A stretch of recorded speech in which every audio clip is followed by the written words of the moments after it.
Download aplikasi Bekal Islam dan kunjungi web bekalislam.com.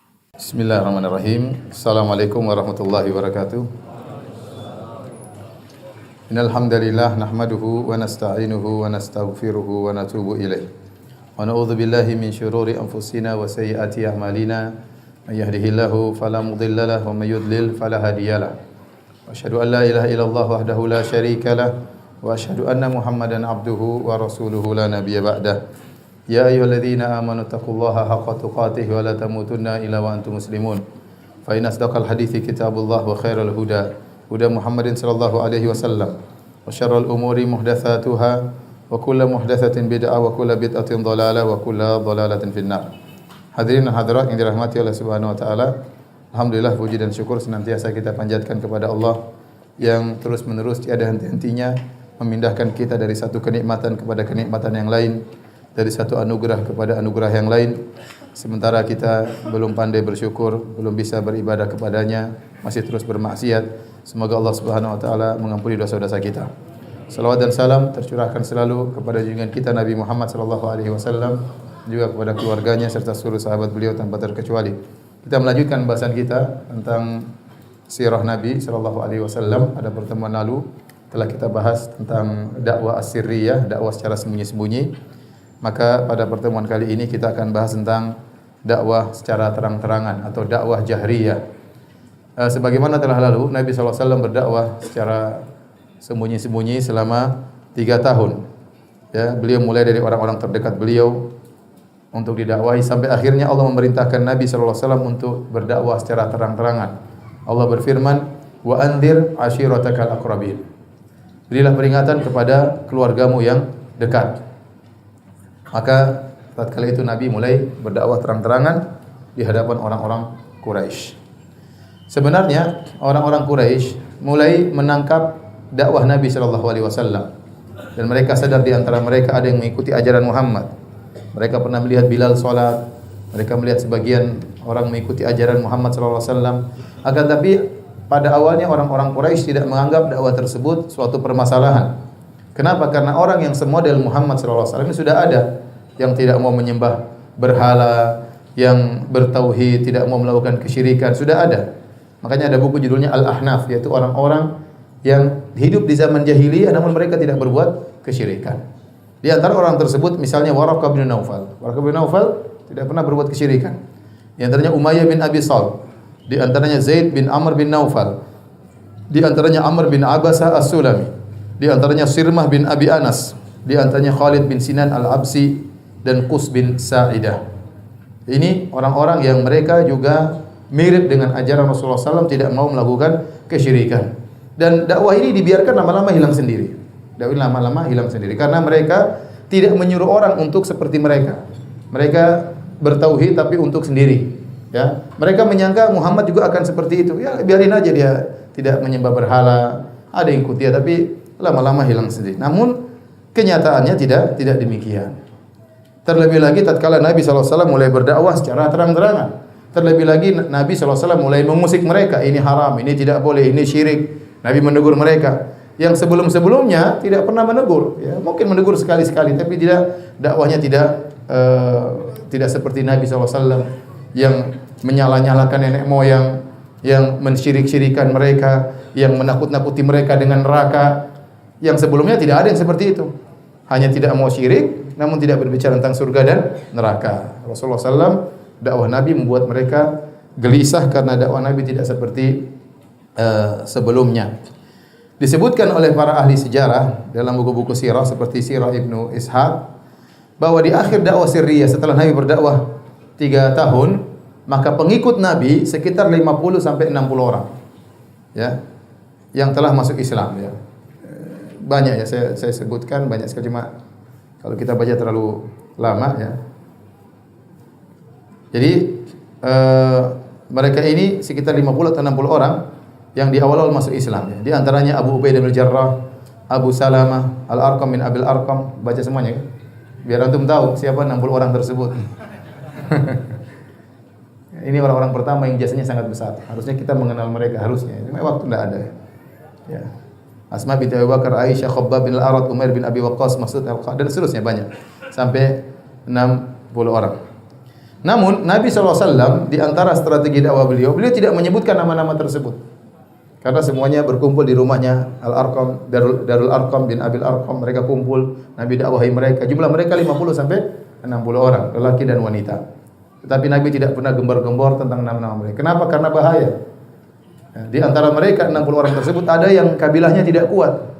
Nah, kalau dia tidak memiliki suku yang kuat, dia akan disiksa oleh orang-orang Quraisy. Dia akan diintimidasi, diteror oleh orang Quraisy.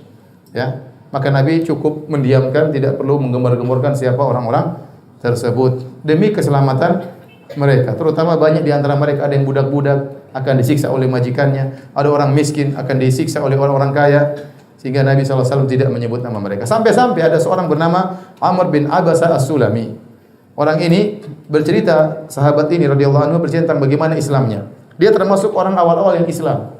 Ya, dia sebutkan, kata dia, kuntu wa ana fil jahiliyati adhunnu anna an-nasa 'ala dhalalah. Saya waktu di zaman jahiliyah, saya melihat semuanya manusia di atas kesesatan. Dia juga termasuk ahnaf tadi yang tidak mau melakukan apa? Kesyirikan. Jadi lihat orang semuanya memberhala. Dia sendirian, semua orang sesat ya. Wa annahum laisu 'ala syai'. Menurut saya mereka tidak berdiri di atas apapun.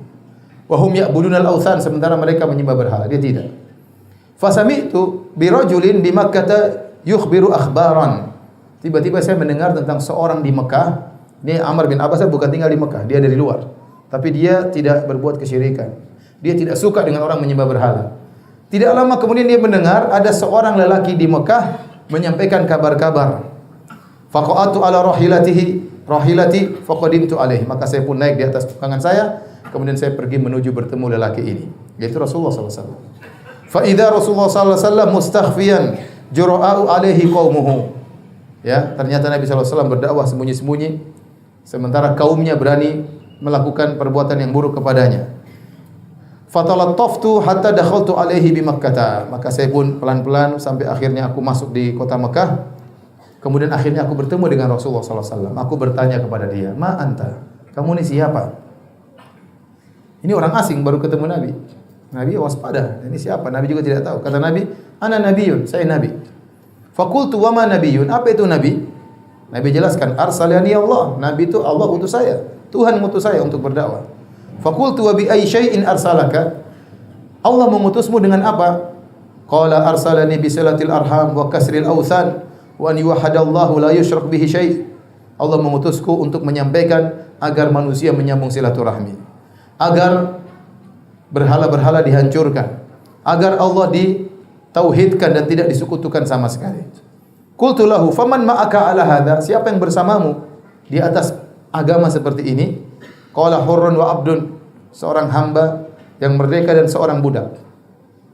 Qala wa ma'ahu yauma idzin Abu Bakrin wa Bilal. Tatkala itu bersama Nabi Abu Bakar dan Bilal, karena Bilal sudah dibeli oleh siapa? Dibebaskan oleh Abu Bakar dari tuannya Umayyah bin Khalaf. Ya. Mimman amana nabi, termasuk orang yang beriman kepada Nabi. Faqultu inni muttabi'uk. Kata Amr bin Abbas, saya mau mengikut engkau sekarang. Saya menjadi pengikutmu sekarang di Mekah. Qala, kata Nabi, innaka la tastati'u dzalika yaumaka hadza. Kau tidak bisa menjadi pengikutku sekarang ini, belum bisa.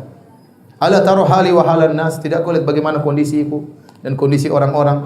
Walakin irji' ila ahli, pulang ke kampungmu. Fa idza sami'ta bi qad dhahartu fa'tini. Kalau nanti kau dengar saya sudah Islam sudah tersebar di mana-mana, maka silakan kau datang menemuiku. Sekarang belum saatnya. Di sini Nabi SAW hanya menyebutkan yang bersama dia Abu Bakar dan siapa? Bilal. Padahal ada orang-orang lain juga masuk Islam. Tapi ini kondisinya gawat. Nabi tidak tahu ini siapa orang ini yang bertanya. Ya, kalaupun dia ikut Nabi bahaya. Dia datang dari luar tinggal di Mekah bakalan dipukulin sama orang Quraisy. Maka Nabi di antara maslahat Nabi tidak menceritakan siapa-siapa saja yang Islam. Padahal kalau Nabi sebutkan sudah ikut saya 60 orang, bagus sebenarnya kan sudah banyak, berarti lebih mudah. Banyak pengikut semakin menambah orang tertarik. Tetapi ternyata Nabi tidak menyebutkan nama-nama orang ikut Nabi, khawatir mereka akan diteror oleh orang-orang Quraisy. Dan ternyata Amr bin Abbas As-Sulami akhirnya dia pulang, dia malah berdakwah di kampungnya dan akhirnya ketemu lagi dengan Nabi di lain waktu. Radhiyallahu taala. Hadis ini riwayat Muslim. Taib hadirin dan hadirat yang rahmatillah subhanahu wa ta'ala. Setelah Nabi berdakwah 3 tahun, maka Allah perintahkan Nabi untuk berdakwah terang-terangan. Aisyah radhiyallahu ta'ala anha bercerita, "Lamma nazalat wa anzir ashiratakal aqrabin." tatkala turun firman Allah, berilah peringatan kepada orang-orang terdekatmu. Ya. Yang pertama dulu waktu suruh dakwah, kum fa'anzir. Bangunlah dan beri peringatan. Tapi dengan diam-diam, dakwah satu persatu. Sekarang enggak, disuruh terang-terangan di hadapan orang Quraisy. Ya. Wa anzir ashiratakal aqrabin. Berilah peringatan kepada keluargamu, kerabatmu terdekat. Qama Rasulullah sallallahu alaihi wasallam ala sofa. Maka waktu turun ayat ini, Nabi tahu saatnya dia berdakwah terang-terangan. Maka Nabi sallallahu alaihi wasallam naik di atas bukit Sofa. Tahu bukit Sofa Marwah? Nabi sallallahu alaihi wasallam naik di atas bukit Sofa. Kemudian Nabi berteriak, "Ya Fatimatu bintu Muhammadin." Wahai Fatimah, putrinya Muhammad. "Ya Safiyatu bintu Abdul Muttalib." Wahai Safiyah, putrinya Abdul Muttalib. Wahai Safiyah, tanteku maksudnya. Karena Abdul Muttalib kakek Nabi, berarti Safiyah tantenya Nabi sallallahu alaihi wasallam. Ya Bani Abdul Muttalib, wahai anak-anaknya Abdul Muttalib. Maksudnya wahai paman-pamanku. Nabi panggil semuanya. Anaknya, tantenya, paman-pamannya. La amliku lakum minallahi syai'a. Aku tidak bisa menolong kalian sama sekali dari Allah. Saluni mim mali ma syi'tum. Kalau kalian minta harta dariku, silakan, mungkin saya bisa bantu. Tapi kalau minta keselamatan, saya tidak bisa menolong kalian sama sekali. Hadis ini riwayat Muslim. Dalam riwayat yang lain dari Abu Hurairah radhiyallahu anhu, beliau berkata, "Lamma unzilat hadhil ayah." Tatkala turun firman Allah, "Wa anzir ashiratakal aqrabin." Berilah peringatan kepada keluargamu yang terdekat. Da'a Rasulullah sallallahu alaihi wasallam Quraisyan. Karena keluarga Nabi terdekat orang-orang Quraisy. Nabi Quraisy, ya. Di Mekah isinya orang-orang Quraisy. Ya. Maka Nabi manggil orang-orang Quraisy. Fajtama'u fa'amma wa khassa. Maka mereka pun berkumpul. Nabi SAW panggil secara umum, kabilah Quraisy secara umum. Nabi panggil secara kabilah secara khusus, suku-suku kecilnya termasuk suku besarnya. Ya. Misalnya kalau gampangannya kita bilang, wahai orang Jawa, ini berarti umum. Wahai Semarang, misalnya Jawa lebih sempit misalnya. Namanya amma wa khassa. Jadi Nabi manggil Quraisy secara umum, kemudian Nabi manggil secara suku-suku kecilnya. Semuanya dipanggil oleh Nabi SAW. Maka Nabi berkata, "Ya Bani Ka'ab bin Lu'ay." Wahai anak-anaknya Ka'ab bin Lu'ay, ini lebih tinggi lagi, lebih umum. Kakek yang keberapa Ka'ab bin Lu'ay? "Anqidhu anfusakum minan nar." Selamatkanlah diri kalian dari neraka jahanam. "Ya Bani Murrah bin Ka'ab." Wahai Murrah bin Ka'ab. Di bawahnya lagi. Ini Quraisy semua. "Anqidhu anfusakum minan nar." Selamatkanlah diri kalian dari neraka jahanam. Wahai ya Bani Abdi Syams, anqidhu anfusakum minan nar. Lebih spesifik lagi, wahai anak-anaknya Abdu Syams, selamatkanlah diri kalian dari neraka jahanam. Ya Bani Abdi Manaf, kembali kakeknya Nabi. Wahai anak-anaknya Abdu Manaf, kakek yang kesekiannya Nabi sallallahu alaihi wasallam. Anqidhu anfusakum minan nar. Selamatkanlah diri kalian dari neraka jahanam. Ya Bani Hashim, lebih spesifik lagi. Karena Nabi Muhammad bin Abdullah bin Abdul Muttalib bin Hashim bin Abdi Manaf bin Qusay bin Kilab. Jadi kata dia, wahai Abdu Syamsu, saudaranya Abdu Manaf. Wahai anak-anak Abdu Syams, wahai anak-anak Abdu Manaf, wahai anak-anaknya Hashim, Bani Hashim. Kemudian lebih spesifik lagi, wahai anak-anaknya Abdul Muttalib, yaitu wahai paman-pamanku. Anqidhu anfusakum minan nar, selamatkanlah diri kalian dari neraka jahanam.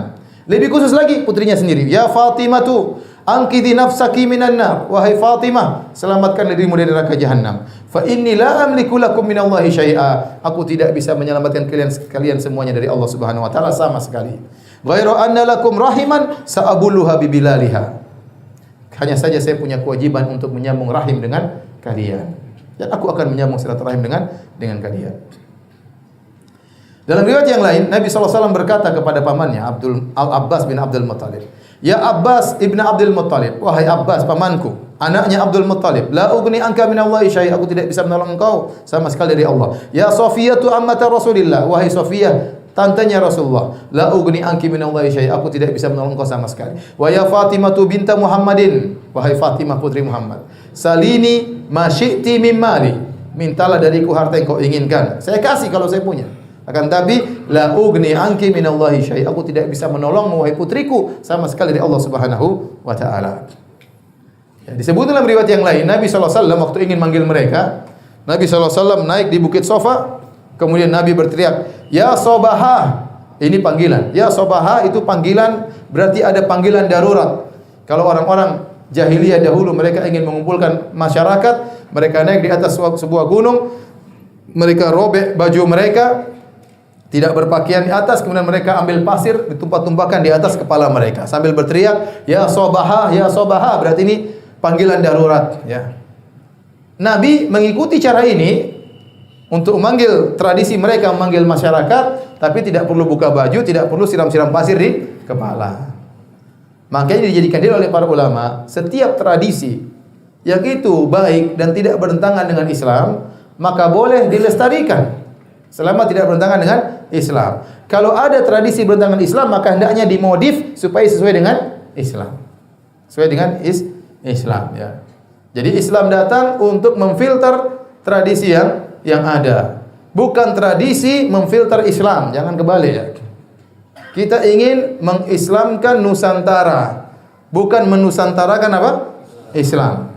Islam ini rahmatan lil alamin, untuk seluruh alam semesta. Nusantara Islam, Arab juga ke Islam, Eropa Islam, ya. Australia Islam, Afrika Islam, ya.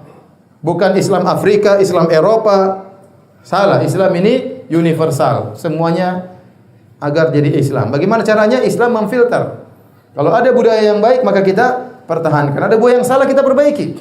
Kita perbaiki agar sesuai dengan Islam. Nabi SAW memanfaatkan tradisi bagaimana mengumpulkan orang-orang. Tidak jadi masalah. Hukum asal dalam perkara adat adalah kalau bukan ibadah, maka hukum asalnya adalah boleh. Tetapi Nabi tidak mengikuti cara-cara yang salah seperti membuka baju, melemparkan pasir di atas kepala. Ini tidak diikuti oleh Nabi SAW. Setelah orang-orang Quraisy semua berkumpul, semuanya berkumpul. Faja'ala ar-rajulu idza lam yastati an yakhruj arsala rasulan yanzuru ma huwa. Semua orang berkumpul. Kalau ada orang tidak bisa keluar, itu Muhammad panggil apa? Ada apa itu? Semuanya ngumpul pengen tahu ada berita apa, karena yang ngumpulin Muhammad, dan Muhammad tidak pernah bohong dan tidak pernah bikin kabar isu-isu kecuali sekali ini, baru sekali ini. Maka semua orang penasaran, ingin datang. Ini ada apa? Muhammad tidak pernah begini sebelumnya. Yang tidak bisa datang, ngirim utusan. Mungkin pembantunya, mungkin budaknya. Kesana coba dengar Muhammad ngomong apa. Semua datang. Begitu sampai semuanya kumpul, ada Abu Lahab, ada orang Quraisy, semuanya kumpul. Omnya datang semuanya. Oh, Abu Lahab omnya juga datang. Maka mereka berkata, "Malak, ada apa dengan engkau wahai Muhammad?" Saatnya mereka sudah ramai, maka Rasulullah berkata, "Ara'aitakum law akhbartukum anna khailan bil wadi turidu an tughiru alaikum akuntum musaddiqiyya?" Wahai Quraisy kalian, kalau saya kabarkan kepada kalian di balik bukit Sofa ini, di lembah di belakang ini, ada pasukan berkuda ingin menyerang kalian tiba-tiba. Kalian tidak lihat di belakang. Apa kalian membenarkan perkataanku? Kata mereka, "Naam. Kami akan benarkan. Ma jarrabna 'alaika illa sidqan." Kami tidak pernah mendapati engkau kecuali jujur. Engkau selalu jujur. Dalam riwayat yang lain, "Ma jarrabna 'alaika kadhiba." Kami tidak pernah mengetahui engkau dusta meskipun sekalipun enggak pernah, wahai Muhammad. Kalau kau bilang ada pasukan dari belakang gunung ingin menyerang kami, pasti kami benarkan. Ini mukaddimah yang ingin Nabi ambil. Kalian mengakui saya selalu jujur. Kalian menjuluki aku sebagai Al-Amin. Kalian nitipkan barang kalian kepadaku. Jadi Muhammad tersohor orang yang amanah. Maka setelah mereka membenarkan itu semua, maka Nabi berkata, "Fa inni nadhirul lakum baina yaday adabin syadid." Saya ingatkan kalian, di hadapan kalian ada adab yang pedih kalau kalian syirik. Saya ingatkan, ada adab neraka. Selama ini enggak ada orang ngomong neraka-nerakaan. Enggak ada orang mencerita adab-adaban. Baru datang Muhammad, kemudian ingatkan, ada hari kiamat, ada namanya neraka. Saya ingatkan kalian, kalau kalian tetap syirik, kalian akan masuk neraka Jahannam. Abu Lahab ngamuk. Omnya Nabi, ya. Omnya Nabi. Maka Abu Lahab mengatakan, "Tabban laka sa'iral yaum." Celaka engkau wahai Muhammad sepenuh hari. Alihada jama'tana. Cuma gara-gara ini kau kumpulkan kami. Kirain ada apa? Ngumpul rame-rame, ternyata ingatkan ada neraka Jahannam. Cuma gara-gara ini. Fanazalat, maka turunlah firman Allah langsung, "Tabbat yada Abi Lahab wa tabb." Celaka kedua tangan Abu Lahab. Sebagian ahli tafsir mengatakan Abu Lahab waktu ngomong, "Hei Muhammad, kamu jangan begini." Celaka kedua tangannya nunjuk-nunjuk Muhammad. Celaka kedua tangan Abu Lahab. Wa tabba, dan celaka dia. Dua tangannya celaka dan dia juga celaka. Ma aghna anhu maluhu wa ma kasab. Tidak bermanfaat baginya di akhirat kelak harta yang dia kumpulkan, dan anaknya tidak bisa menolongnya. Subhanallah. Harusnya pamannya membela dia, ini paman yang malah apa? Mengingkari pertama kali. Ya.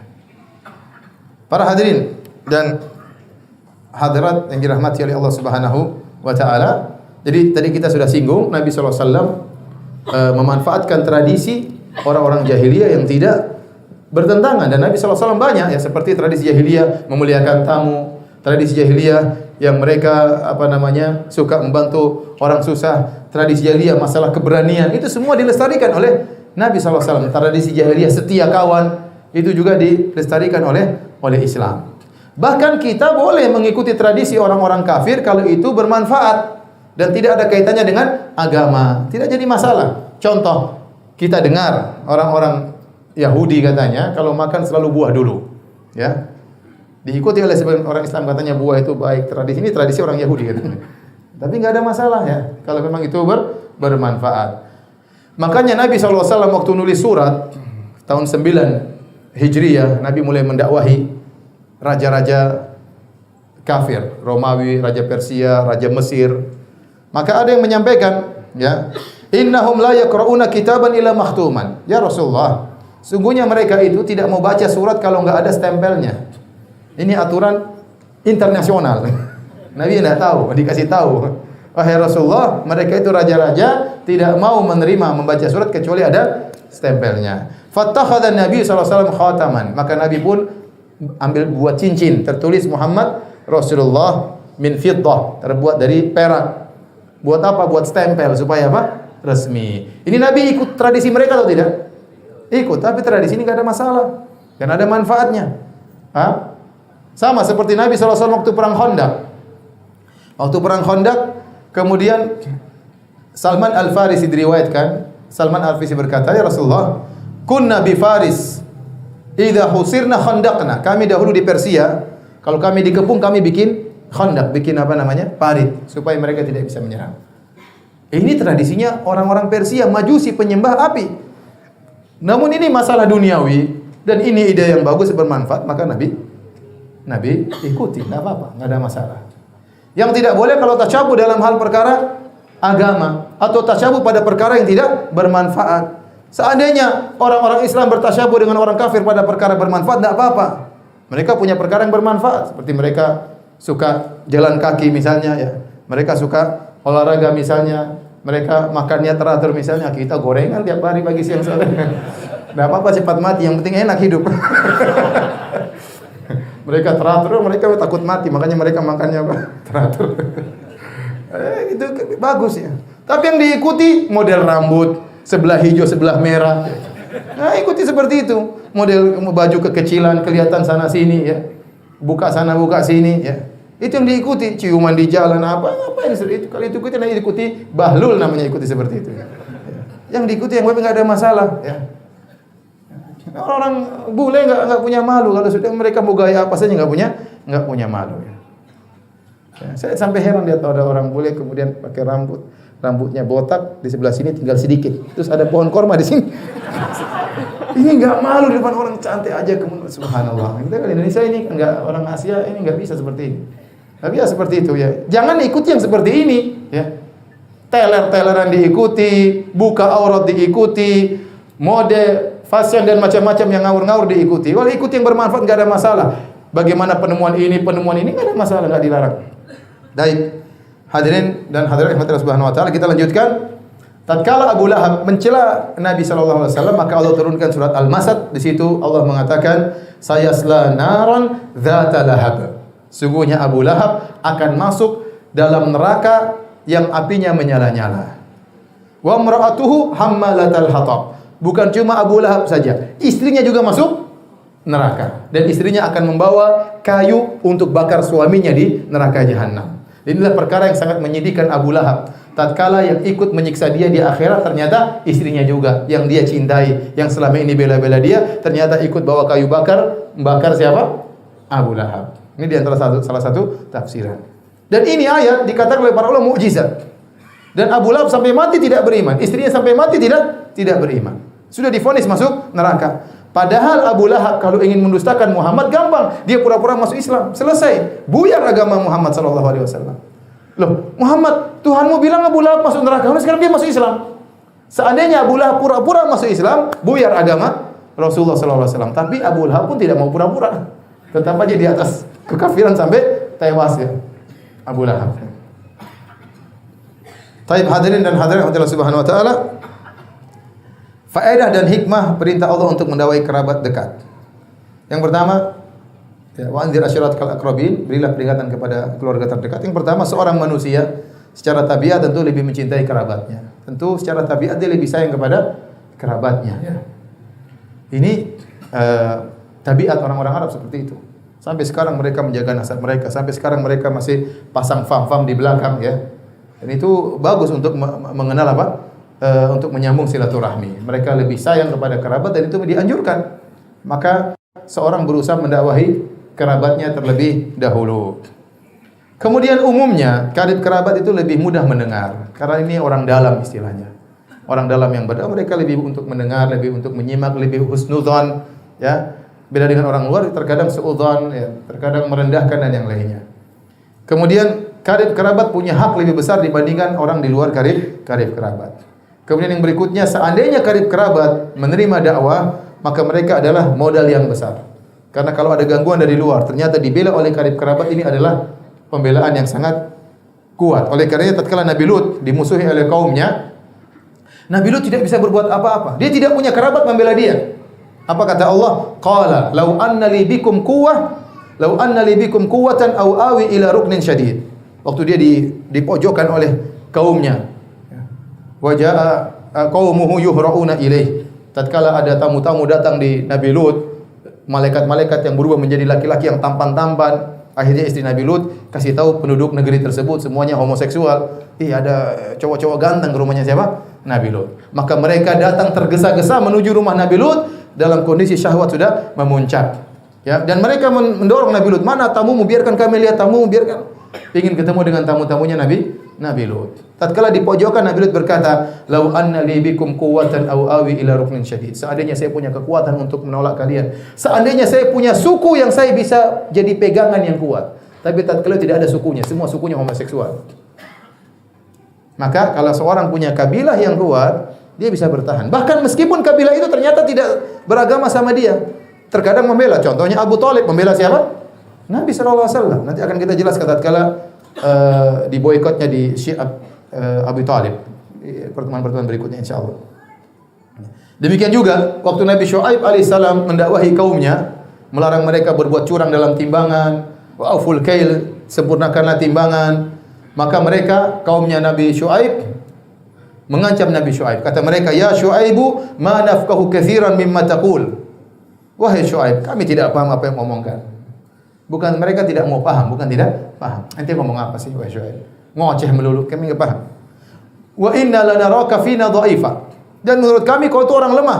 Walaula rahtuka la rajamna. Kalau bukan karena ada kabilahmu, sudah kami lemparin batu sampai mati kamu wahai Syuaib. Tapi kenapa mereka tidak jadi melempar Syuaib dengan batu, dirajam? Karena Nabi Syuaib punya suku yang kuat. Jadi kalau kita punya keluarga kuat, itu sangat penting bagi kita untuk apa? Berdakwah, untuk bisa saling menjaga di atas agama yang benar. Taib.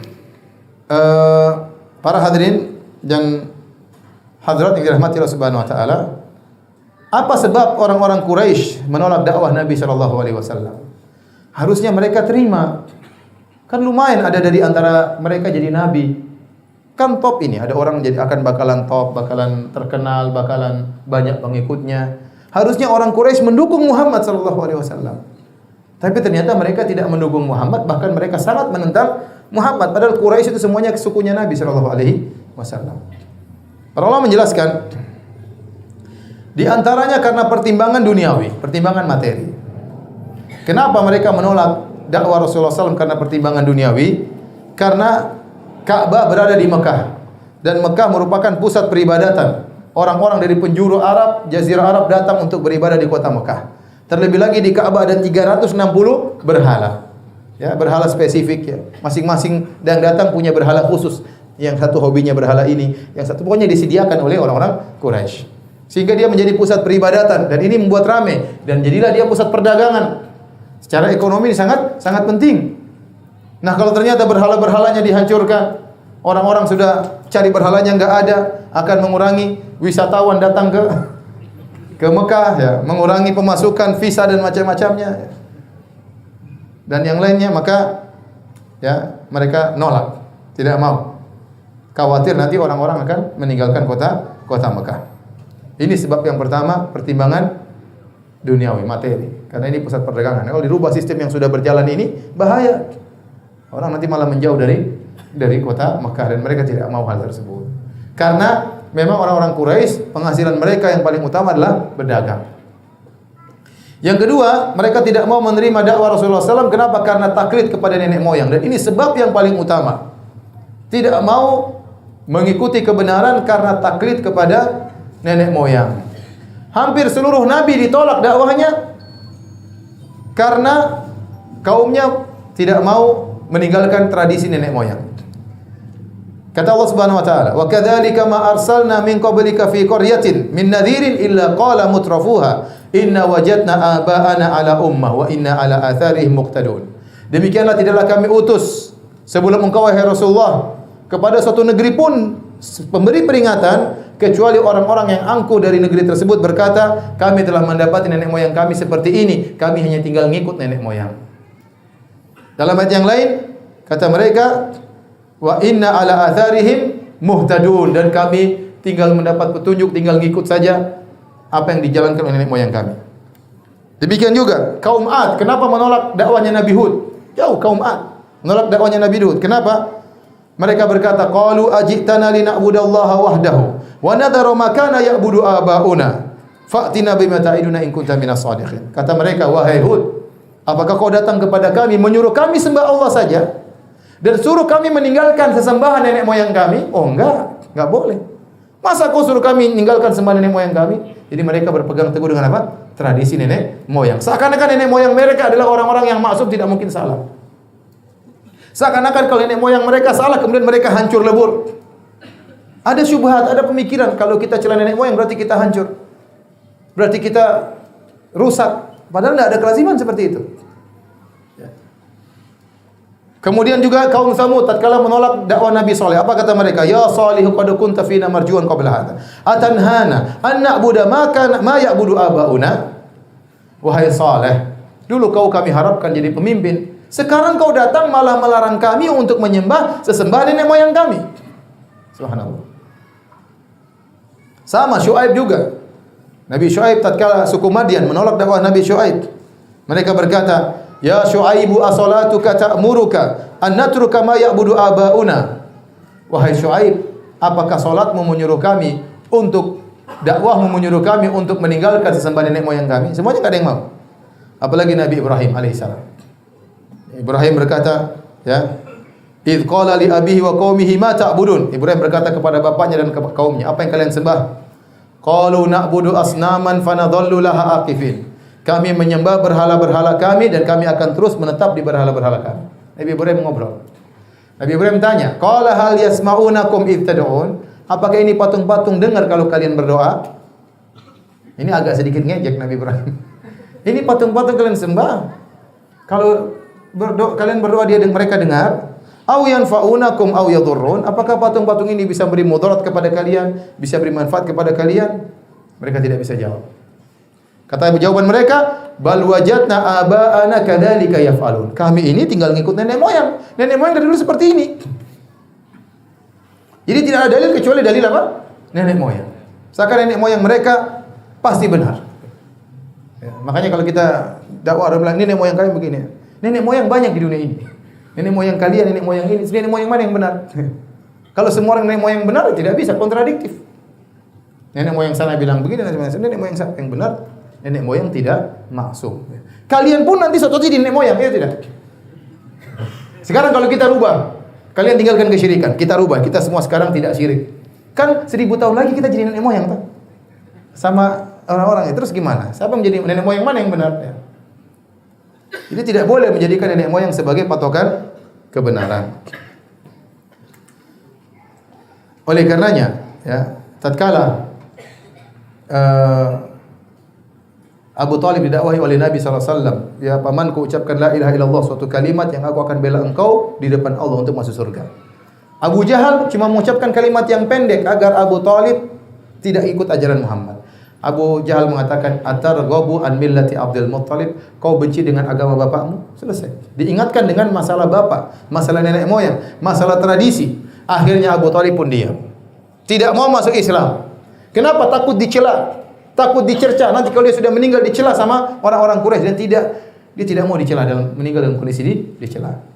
Maka dia berkata, "Walau qad alimtu bi anna dina Muhammadin min khairi adyanil bariyati dina walaula al malamatu wa hadaru masabbatin la wajadtani samhan bidzaka mubina." Sungguh aku telah tahu bahwasanya agama yang terbaik dari seluruh agama adalah agama Muhammad. Kalau bukan karena saya takut cercaan, takut dicela, kau akan dapati aku sudah memeluk agama Muhammad. Tapi saya enggak mau dicela. Oleh karenanya tatkala Abu Lahab memusuhi dakwah Nabi SAW, Abu Lahab ini yang kurang ajar ya. Jadi Nabi kemana-mana dia yang ngikutin. Nabi ceramah dia yang ngekor di belakang. Nabi habis ceramah dia ceramah juga ya. Dari Rabi'ah bin Ibad Ad-Dili dia berkata, "Ra'aitu Rasulullah sallallahu alaihi wasallam basara aini bi suqi Dzil Majaz." Aku pernah melihat Nabi di pasar Dzul Majaz. Kemudian Nabi berdakwah, "Ya ayuhan nas, qulu la ilaha illallah tuflihu." Nabi berjalan di pasar-pasar. Nabi berdakwah di pasar. Nabi berkata, "Wahai manusia, fama ra'aitu ahadan yaqulu syai'an wa huwa la yaskut." Tidak ada orang yang komentar. Nabi terus ngomong, "Ucapkan la ilaha illallah, kalian beruntung." Ya. "Illa ana wara rajulan ahwal wadhi'al wajhi dza qadiratain yaqul innahu sabih." Tapi ternyata ada orang ngekorin Nabi di belakang Nabi. Orang tersebut matanya agak namanya juling, tapi wajahnya tampan dan dia berkepang dua rambutnya. Ya. Kemudian dia berkata, "Innahu sabih kadzib." Sungguhnya Muhammad ini sabih, yaitu orang yang keluar dari tradisi nenek moyangnya. Jadi Abu Jahal untuk menjauhkan umat dari Nabi, cukup Nabi dijuluki dengan apa? Sabih, yaitu orang yang keluar dari tradisi nenek moyangnya. Nah, orang takut dengan ini. Kalau dibilang pendusta, dibilang penyihir, mungkin, tapi orang masih mikir. Tapi dibilang ini keluar dari tradisi nenek moyang, nggak ada yang berani. Bahaya kita dituduh untuk keluar dari tradisi nenek moyang. Aku bertanya, siapa ini yang berdakwah? Yang berdakwah namanya Muhammad bin Abdullah. Terus siapa tadi yang bilang nyala-nyalain dia? Itu pamannya Abu Lahab. Dalam sebagian riwayat yang lain, Abu Lahab lemparin Nabi. Jadi Abu Lahab ini ngikorin terus. Ya. Padahal pamannya yang harusnya pertama kali membela Nabi SAW. Namun justru dia yang pertama kali menentang dakwah Rasulullah SAW. Dan saya sering sampaikan, ya ikhwan, tradisi itu adalah penghalang utama hidayah. Betapa banyak orang tidak bisa menuju kepada hidayah karena takut menyelisih tradisi. Bahkan saya katakan, sampai sekarang di tanah air kita ada suatu kota, masya Allah, di situ banyak ulama, banyak orang-orang yang hafal Quran, tapi tradisi tidak bisa dirubah. Sampai sekarang nasab kembali kepada perempuan. Sampai sekarang kalau mahar yang bayar apa? Perempuan. Ini menyelisih syariat atau tidak? Tapi tidak bisa dirubah. Padahal gudang ulama di situ. Nggak bisa dirubah. Kenapa tidak bisa? Karena tradisi begitu kuat. Sama di sebagian tempat juga, masya Allah, situ banyak hafal Quran, masjid pirang-pirang sangat banyak. Tapi kalau sebagian mereka mau menikah, perempuannya diculik dulu. Iya tidak? Bahkan sebagian mereka bangga, anak saya sudah diculik, putri saya sudah diculik. Berarti laku mungkin atau gimana? Ini tradisi kurang baik, tapi dipelihara. Padahal menyelisih syariat apa? Islam. Jadi susah orang merubah tradisi. Nah, orang sudah bertahun-tahun syirik, tahu-tahu ente bilang ini enggak boleh, ini neraka jahanam, kira-kira gimana? Terus dia bilang, ente anak ingusan, yang begini bukan saja, bukan bapak saja, mbah-mbahmu juga begitu. Terus ente bilang, bapak dan mbah-mbah semuanya sesat. Kira-kira gimana? Oh, dia ngamuk. Ente kurang ajar, bapakmu kamu sesatkan, mbah-mbahmu kamu juga sesatkan. Iya, bapak dan mbah-mbah juga sesat.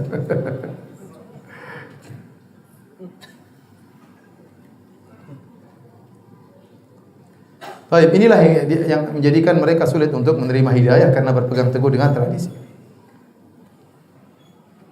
Kemudian, masih berapa menit lagi? 2 menit lagi ya. Lanjut apa sudah? Baik, di antara hal yang buat mereka tidak mau menerima dakwah karena fanatik kesukuan.